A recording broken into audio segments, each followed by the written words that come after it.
All right, welcome back to the 7-day mobility challenge. Today is day 3 and we're gonna go over a lunge, all right? We've already done squat and hip hinge. Lunge I think is super important because it involves what I call hip separation, which is basically can one hip be forward and flexed while the other hip is extended, okay? I find that to be a very important thing I want people to do for being athletic, for running, for jumping, for changing directions, and just for general health. If you have good health, good mobility through your low back and through your hips, this is a good way to test that, okay? So if you followed me for a while, you'll know I really love the couch stretch, and that's the way we're gonna test that because it's just an extreme version of one hip being forward and the other hip being back, okay? So this is named because a lot of times you can do it on the back edge of a couch.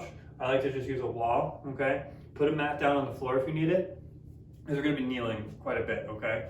So the couch stretch, what that is back leg, knee down, and the back leg is kind of up the wall, okay?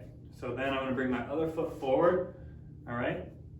And then the full couch stretch position is, can I get upright here without having a crazy arch in my spine? Can I keep my ribs down, core engaged, and can I squeeze my butt on this leg? If I can get a pretty good squeeze there, and I can stay organized through this position without feeling like I'm gonna rip my quad and my hip flexor, and I have a pretty good control of this position. So that's the way we're gonna test this. Can you get up to this position and feel like you have control over it, okay?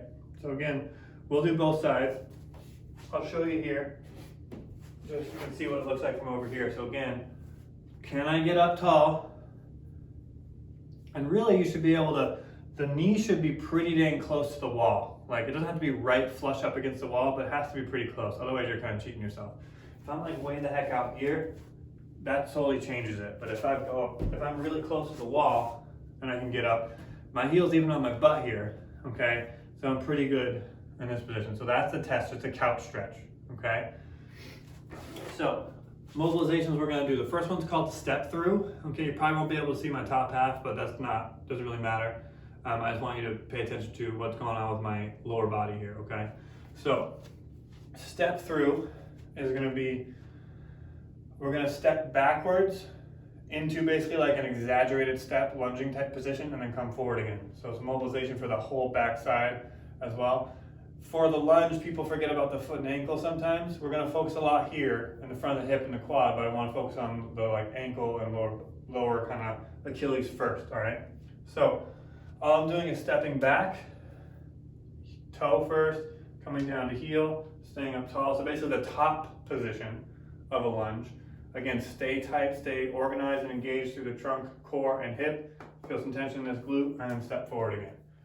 So all we're doing is just stepping in and out, just a few seconds, okay?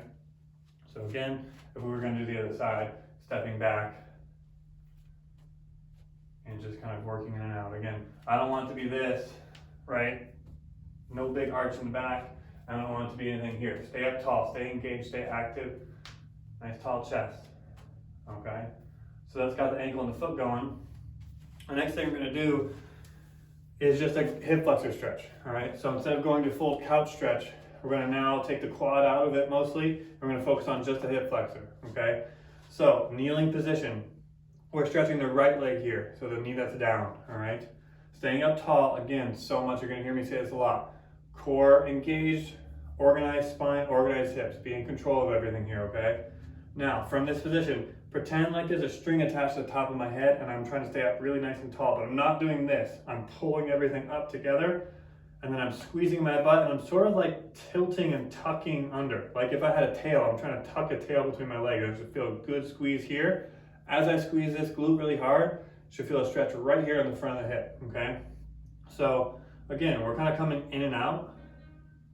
We're doing a squeeze for a couple of seconds and then relaxing.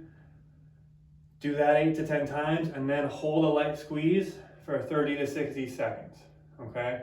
A common mistake people tend to do when they want to stretch their hip flexors, they just do this. They just arch their back and then crank forward. That's really not stretching the hip flexor, okay? We want to extend the hips and use the muscles on the opposite side of the joint from the hip flexor to really shut those muscles down and give them a good stretch, okay? So that's the second one, is just a hip flexor stretch. Then after that, we're gonna go back to the couch stretch. So since we tested the couch stretch and that felt really difficult, probably did for a lot of you, we're gonna go to the step through, then we're gonna go to the hip flexor stretch, and then we're gonna come back to the couch stretch. Again, knee down, foot up the wall, other leg forward.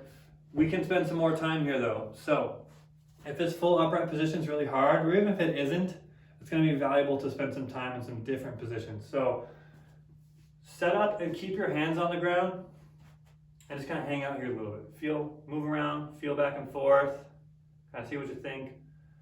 And from here, we'll do the same kind of thing we just did for the hip flexor stretch. And I'm gonna squeeze this glute really, really tight. Push my hips forward, really try to mobilize the front of that leg. So again, we're using a concept called reciprocal inhibition, which is a fancy way of saying if muscles on one side of a joint are going to contract, muscles on the other side have to relax, okay? So hip flexor versus glutes are the kind of opposite muscles here.